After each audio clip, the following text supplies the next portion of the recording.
नमस्कार मित्रों। आज मैं फिर आप लोगों के समक्ष एक नई कहानी को लेकर प्रस्तुत हुई हूँ और आशा करती हूँ कि आज की कथा आप लोगों को अवश्य ही पसंद आएंगी।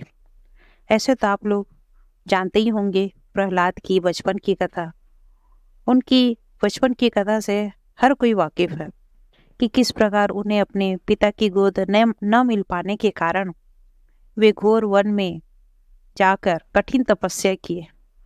उस समय उनकी उम्र काफ़ी कम थी और वे अपनी माता की आज्ञा से श्री हरि विष्णु की गोद में बैठने के लिए घोर तपस्या किए और उन्हें प्रसन्न करके उनकी गोद पाई। यहाँ तक की कथा तो आप सभी लोग जानते हैं, किंतु उसके बाद उनका जीवन में क्या क्या परिवर्तन आया, वे कैसे जीवन जिए, यह सब शायद आप लोग जानते हों। तो चलिए आज प्रहलाद से जुड़ी कथा के बारे में बताने जा रही हूँ। चूँकि प्रहलाद दैत्य वंश से जुड़े हुए थे, उनके पिता हिरण्यकश्यप थे जो दैत्यों के राजा थे, सो आगे चलकर प्रहलाद भी दैत्यों के राजा बने और दैत्यराज कहलाए। दैत्यराज प्रहलाद हिरण्यकश्यप की मृत्यु के बाद उसकी राजगद्दी पर प्रहलाद विराजमान हुए। वह देवता और ब्राह्मणों का पूजक थे। उनके शासनकाल में पृथ्वी पर राजा लोग विधि पूर्वक यज्ञ अनुष्ठान करते थे। ब्राह्मण लोग तपस्या, धर्म कार्य, तीर्थ यात्रा और वैश्य लोग पशुपालन तथा शूद्र लोग सबकी सेवा बड़े प्रेम से करते थे। इस प्रकार चारों वर्ण अपने आश्रम में स्थित रहकर अपने अपने धर्म कार्य में लगे रहते थे। इससे देवता भी अपने कर्म में संलग्न हो गए थे। उस समय ब्राह्मणों में श्रेष्ठ भार्गववंशी महातपस्वी च्यवन नाम के ऋषि नर्मदा के नकुलेश्वर तीर्थ में स्नान करने गए और वे वहां महादेव का दर्शन कर नदी में स्नान करने के लिए उतरे। जल में उतरते ही ऋषि को एक भूरे वर्ण के सांप ने पकड़ लिया और उस सांप द्वारा पकड़े जाने पर ऋषि अपने मन में विष्णु भगवान के स्मरण करने लगे। कमल नयन भगवान श्री हरि को स्मरण करने पर वह महान सर्प विषहीन हो गया। फिर उस भयंकर विष रहित सर्प ने च्यवन मुनि को रसाताल में ले जाकर छोड़ दिया। अब सर्प ने भार्गव श्रेष्ठ च्यवन को मुक्त कर दिया। फिर वे नाग कन्याओं से पूजित होते हुए चारों ओर विचरण करने लगे। वहां घूमते हुए वे दानवों के विशाल नगर में प्रविष्ट हुए। इसके बाद वह श्रेष्ठ दैत्यों द्वारा पूजित प्रहलाद ने उन्हें देखा। महातेजस्वी प्रहलाद ने भृगुपुत्र की यथा योग्य पूजा की। पूजा के बाद उनके बैठने पर प्रहलाद ने उनसे उनके आगमन का कारण पूछा। तब वे बोले, आज मैं महाफलदायक महातीर्थ में स्नान एवं नकुलेश्वर का दर्शन करने आया था। वहां नदी में उतरते ही एक नाग ने मुझे पकड़ लिया और वही मुझे पाताल तक ले आया और मैंने यहाँ आपको भी देखा। च्यवन की इस बात को सुनकर दैत्यों के ईश्वर प्रहलाद ने कहा कि कृपा करके मुझे यह बताए कि पृथ्वी, आकाश और पाताल में कौन कौन से तीर्थ हैं। प्रहलाद के वचन सुनकर च्यवन ने कहा, पृथ्वी में नैमिषारण्य तीर्थ, अंतरिक्ष में पुष्कर तीर्थ और पाताल में चक्र तीर्थ प्रसिद्ध है। तब मुनि के भार्गव जी की इस बात को सुनकर दैत्यराज प्रहलाद ने नैमिषा तीर्थ में जाने के लिए इच्छा प्रकट की और दानवों से यह बात कही। तब प्रहलाद बोले, हम सब नैमिषारण्य में जाएंगे, वहां स्नान करने जाएंगे और तथा वहां के पीताम्बरधारी कमल के समान नेत्रों वाले भगवान अच्युत विष्णु के दर्शन करेंगे। दैत्यराज प्रहलाद के ऐसा कहने पर सभी दैत्य और दानव रसातल से बाहर निकले एवं अतुलनीय उद्योग में लग गए। उन महाबलवान दिति पुत्रों एवं दानवों ने नैमिषारण्य में आकर आनंद पूर्वक स्नान किया। अब इसके बाद दैत्य श्रेष्ठ प्रहलाद आखेट के लिए वन में घूमने लगे। वहां घूमते हुए उन्हें पवित्र एवं निर्मल जल वाली सरस्वती नदी को देखा। वहीं समीप ही बाणों से खचाखच भरी हुई शाखाओं से एक शाल वृक्ष को देखा। वे सभी बाण एक दूसरे के मुख से लगे हुए थे और इसे देखकर दैत्यराज को बड़ा क्रोध आया और वे दूर से ही काले मृग चर्म को धारण किए हुए बड़ी बड़ी जटाओं वाले तथा तपस्या में लगे दो मुनियों को देखा। उन दोनों के बगल में सुलक्षण, शांग और अजागव नाम के दो दिव्य धनुष एवं दो अक्षय तथा बड़े बड़े तरकस वर्तमान थे। वे दोनों इस प्रकार देखकर दानवराज प्रहलाद ने उन्हें दंभ से युक्त समझा। वे सोचे कि ये बहुत ही अहंकारी हैं। फिर उन दोनों पुरुषों से बोले कि आप दोनों धर्म विनाशक दंभ पूर्ण कार्य क्यों कर रहे हैं। प्रहलाद जी को लगा कि वो जो साल के वृक्ष में इतनी सारी जो तीरों से वृक्ष ढके हुए थे वह सब यही दोनों पुरुष ने किए हैं। इस वजह से वे क्रोध में आ गए थे और इस वजह से वे उन्हें कहने लगे, कहाँ तो आपकी यह तपस्या और जटाभार और कहाँ ये दोनों श्रेष्ठ अस्त्र। इस पर नर ने उनसे कहा कि तुम उसकी चिंता क्यों कर रहे हो। सामर्थ्य रहने पर कोई भी व्यक्ति जो कर्म करता है वही उसे शोभा देता है। तब दितेश्वर प्रहलाद ने उन दोनों से कहा, धर्म सेतु के स्थापित करने वाले मुझ दैत्येंद्र के रहते यहाँ आप लोग क्या कर सकते हैं। इस प्रकार नर ने उन्हें उत्तर दिया, हमने पर्याप्त शक्ति प्राप्त कर ली है। हम नर और नारायण दोनों में से कोई भी युद्ध नहीं कर सकता। इस पर दैत्यराज प्रहलाद क्रोध से प्रतिज्ञा कर दी और कह दी, मैं युद्ध में जिस किसी की भी प्रकार आप नर और नारायण दोनों को जीतूंगा। ऐसी प्रतिज्ञा कर प्रहलाद ने वन की सीमा पर अपनी सेना खड़ी कर दी और धनुष फैलाकर उस पर डोरी चढ़ाई और घोर करतर ध्वनि की ताल ठोक दी। इस पर नर ने भी आजगव धनुष को चढ़ाकर बहुत तेज से बाण छोड़े, परंतु प्रहलाद ने अनेक स्वर्ण पंख वाले अप्रतिम बाणों से उन बाणों को काट दिया। अब इस प्रकार दोनों के बीच युद्ध आरंभ हो गया। अगर नर एक बाण छोड़ते तो प्रहलाद 2 बाण छोड़ते। नर अगर 3 बार छोड़ते, प्रहलाद 4 बाण छोड़ते। इस प्रकार उन्होंने हजारों बाण एक दूसरे पर छोड़ने लगे और उसके बाद नर ने असंख्य बाणों से पृथ्वी, आकाश और दिशाओं को ढक दिया। तब प्रहलाद ने भी स्वर्ण पंख वाले बाणों से बड़े वेग से छोड़कर बाणों को काट दिया। अब इस तरह दोनों के बीच भयंकर और श्रेष्ठ अस्त्रों से परस्पर युद्ध होने लगा। इसके बाद दैत्य ने हाथ में ब्रह्मास्त्र लेकर उस धनुष पर नियोजित कर चला दिया एवं उन पुरुषोत्तम ने भी महाश्रेष्ठ शस्त्र का प्रयोग कर दिया। अब वे दोनों अस्त्र परस्पर एक दूसरे से टक्कर खाकर गिर गए। ब्रह्मास्त्र के व्यर्थ होने पर क्रोध से मूर्छित हो गए प्रहलाद वेग से गदा लेकर उत्तम रथ से कूद पड़े। अब इस समय नारायण ने उस समय दैत्य को हाथ में गदा लिए अपनी ओर आते देखा तो स्वयं भी युद्ध करने की इच्छा से नर को पीछे हटा दिया। तब प्रहलाद गदा लेकर नारायण की ओर दौड़ पड़े। जब इस प्रकार नारायण के सामने आते देखा तब बड़ी गदा को बड़ी वेग से घुमाकर उनके सिर पर प्रहार कर दिया और गदा के प्रहार से नारायण के नेत्रों से आंसू पृथ्वी पर गिर पड़े। इस प्रकार अब नारायण के साथ प्रहलाद का युद्ध होने लगा।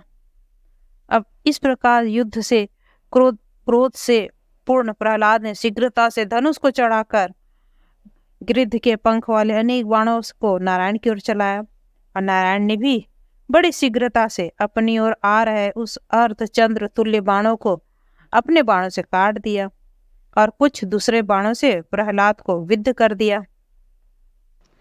अब दैत्य और नारायण के बीच का जो युद्ध था वह बहुत ही विचित्र हो गया और इस कौशल युक्त और विचित्र एवं सुंदर युद्ध को देखने की इच्छा वाले देवताओं का समूह आकाश में एकत्रित हो गया।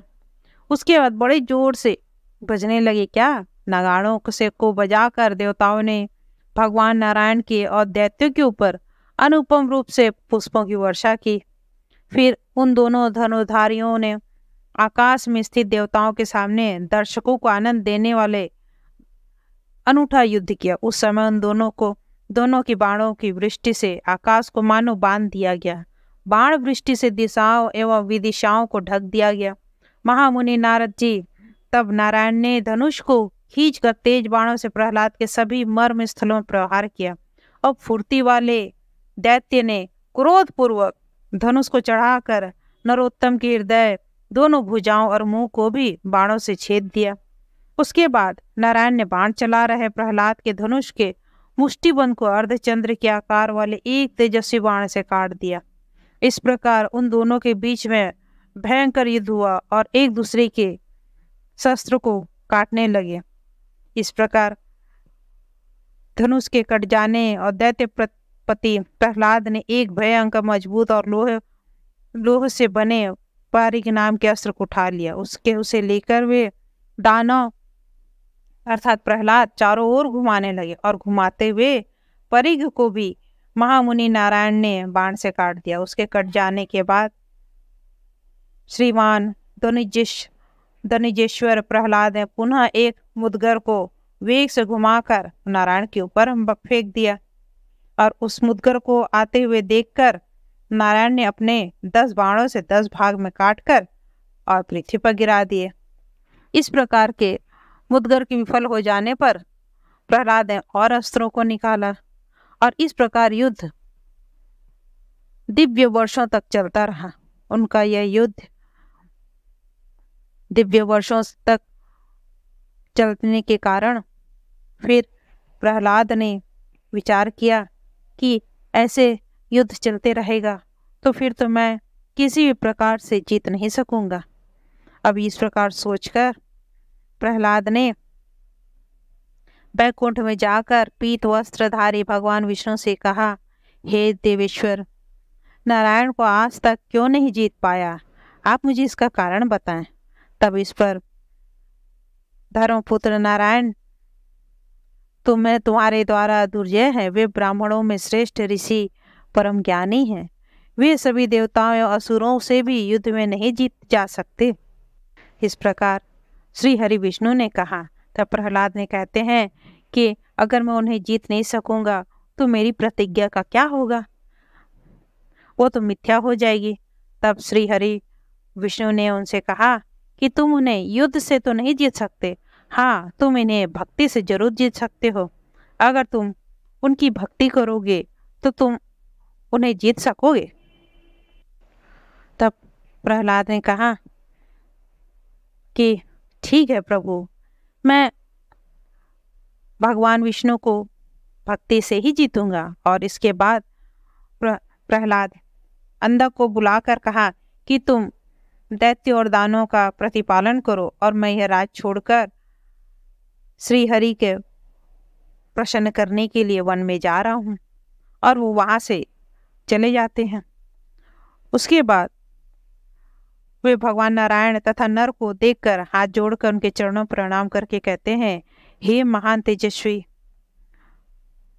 मुझे अपनी शरण में ले लें और भला आपको कौन जीत सकेगा? आपसे बढ़कर कौन हो सकता है? आप ही अनंत नारायण पीताम्बरधारी जनार्दन हैं। आप ही कमल नयन श्री हरि विष्णु हैं। इस प्रकार प्रहलाद उनकी स्तुति करते हैं। तब भगवान कहते हैं, हे दैत्यराज, तुम्हारी स्तुति से मैं अत्यंत ही संतुष्ट हूँ। अनन्य भक्ति से तूने मुझे जीत लिया है। प्रहलाद पराजित पुरुष विजेताओं को दंड के रूप में कुछ देता है, परंतु मैं तुम्हें दंड के बदले तुम्हें वर देता हूँ। तुम इच्छित वर मांगो। तब प्रहलाद कहते हैं कि मैंने आपसे क्या वर मांग सकता हूँ? हे जगन्नाथ, आपके तथा नर के साथ युद्ध करने में मेरे शरीर, मन और वाणी से जो भी पाप हुए हैं वह सब नष्ट हो जाए। आप मुझे यही वर दीजिए। तब नारायण कहते हैं कि ऐसा ही होगा, तुम्हारा पाप नष्ट हो जाएगा। अब तुम दूसरा वर मांग लो। तब प्रहलाद बोलते हैं, मेरी जो भी बुद्धि हो वह सब आपसे ही जुड़ी रहे, वह देव पूजा में ही लगे रहे। मेरी बुद्धि आपका ही ध्यान करे और आपकी ही चिंता करे और आपका ही चिंतन में मेरी बुद्धि लगे रहे। तब नारायण कहते हैं, ऐसा ही होगा। तुम एक और अन्य वर मांगो, जो तुम चाहो। मैं बिना विचारे ही वह वर तुम्हें दूंगा। तब प्रहलाद कहते हैं, आपके अनुग्रह से मुझे सब कुछ प्राप्त हो गया है। आपके चरण कमल में मैं सदा लगा रहूं और ऐसी ही मेरी प्रसिद्धि भी हो, अर्थात मैं आपके भक्त के रूप में ही जाना जाऊं।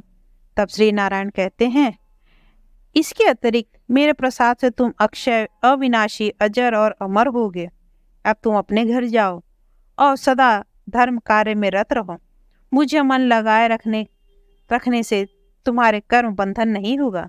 इन दैत्यों पर शासन करते हुए तुम शाश्वत राज्य का पालन करो और अपनी जाति के अनुकूल श्रेष्ठ धर्मों का अनुष्ठान करो। लोकनाथ कैसे कहने पर प्रहलाद ने भगवान से कहते हैं, अब मैं तो छोड़े हुए राज को कैसे ग्रहण करूं। इस पर भगवान उनसे कहते हैं, तुम अपने घर जाओ तथा दैत्यों दानवों को कल्याणकारी बातों का उपदेश करो। नारायण कैसे कहने पर प्रहलाद परमेश्वर को प्रणाम करके प्रसन्नतापूर्वक अपने नगर निवास को चले जाते हैं। अब अंधक तथा दानवों ने प्रहलाद को देखा एवं उनका सम्मान किया और उन्हें राज्य स्वीकार करने के लिए अनुरोध किया, किंतु उन्होंने राज्य को स्वीकार नहीं किया।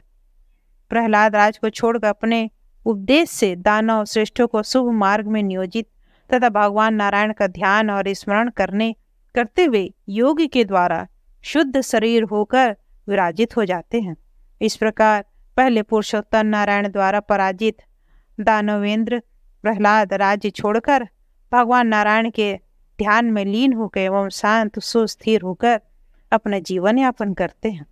तो इस प्रकार प्रहलाद की कथा थी, जो अनजाने में ही नर और नारायण से उनका युद्ध हो जाता है। अब यहाँ पर आप लोगों के मन में एक प्रश्न आता होगा कि ये अंधक कौन है, और अंधक तो अंधे हुए थे, उनकी तो नेत्र ही नहीं थे, फिर उन्हें राज्य कैसे दिया गया? वो नेत्रहीन होने के कारण उनको राजगद्दी पर कैसे बिठाया गया? तो मैं आपको बताना चाहती हूँ कि हिरण्याकश्यप के जीवन काल में ही अंधक को पुनः दृष्टि प्राप्त हो जाती है। अतः दैत्यवर प्रहलाद ने उसे अपने पद पर अभिषिक्त किया रहता है। अंधक ने राज प्राप्त करके तपस्या द्वारा शूलपाणी भगवान शंकर की आराधना करती और उनसे देवता, सिद्ध, ऋषि एवं नागों द्वारा नहीं जीते जाने और ना ही मारे जाने का वर प्राप्त कर लिया था। इस प्रकार वह अग्नि के द्वारा न जलने, जल से न भीगने आदि का भी वरदान प्राप्त कर राज्य का संचालन कर रहा था। उसने शुक्राचार्य को अपना पुरोहित बना लिया था। फिर अंधकासुर ने देवताओं को जीतने के उपक्रम आरंभ किया और उन्हें जीतकर संपूर्ण पृथ्वी को अपने वश में कर लिया और सभी श्रेष्ठ राजाओं को परास्त कर दिया। उसने सभी राजाओं को पराजित कर उन्हें अपनी सहायता में नियुक्त कर दिया था। फिर उसके साथ वह सुमेरुगिरी पर्वत को देखने के लिए उसके अद्भुत शिखर पर गए। इधर इंद्र भी देव सेना को तैयार कर और अमरावती में सुरक्षा की व्यवस्था कर अपने ऐरावत हाथी पर सवार होकर युद्ध के लिए बाहर निकले। इसी प्रकार दूसरे तेजस्वी लोकपालगण भी अपने अपने वाहनों पर सवार होकर अपने अस्त्र लेकर इंद्र के पीछे पीछे चल पड़े। हाथी, घोड़े, रथ आदि से युक्त देवसेना भी बड़े अद्भुत पराक्रमी इंद्र के साथ तेजी से निकल पड़ी। सेना के आगे आगे 12 आदित्य और उसके पृष्ठभाग में 11 रुद्रगण थे। उसके मध्य में 8 वसु, 13 विश्वदेव, 7 अश्विनी कुमार, मरुदगण, यक्ष, विद्याधर आदि अपने अपने वाहन पर सवार होकर चल पड़े। अब नारद जी पूछते हैं कि रुद्र आदि के वाहनों का एक एक करके पूरी तरह वर्णन कीजिए। उनकी ये उत्सुकता को भी पुलस्त्य जी शांत करते हैं और वो कहते हैं कि रुद्र के करतल से उत्पन्न अति पराक्रम वाला, अति तीव्र गति वाला श्वेत वर्ण का ऐरावत हाथी देवराज इंद्र का वाहन था और रुद्र के उरु से उत्पन्न भयंकर कृष्ण वर्ण वाला एवं मन के सदृश गतिमान पौंड्रक नामक महिष धर्मराज का वाहन है। रुद्र के कर्णमल से उत्पन्न श्याम वर्ण वाला दिव्य गतिशील जलधि नाम की शिशुमार वरुण का वाहन था। अंबिका के चरणों से उत्पन्न गाड़ी के चक्की के समान भयंकर आंख वाला पर्वताकार नरोत्तम कुबेर का वाहन था। इस प्रकार बड़े तेजस्वी श्रेष्ठ देवगण अपने अपने वाहनों पर आरूढ़ होकर प्रसन्नता से युद्ध के लिए निकल पड़े। अब अंधक का अलौकिक रथ कृष्ण वर्ण के श्रेष्ठ अश्वों से परिचालित होता था। वो 1000 पहियों के नाभि और नेमी के बीच लकड़ियों से युक्त 1200 हाथी का परिणाम वाला था।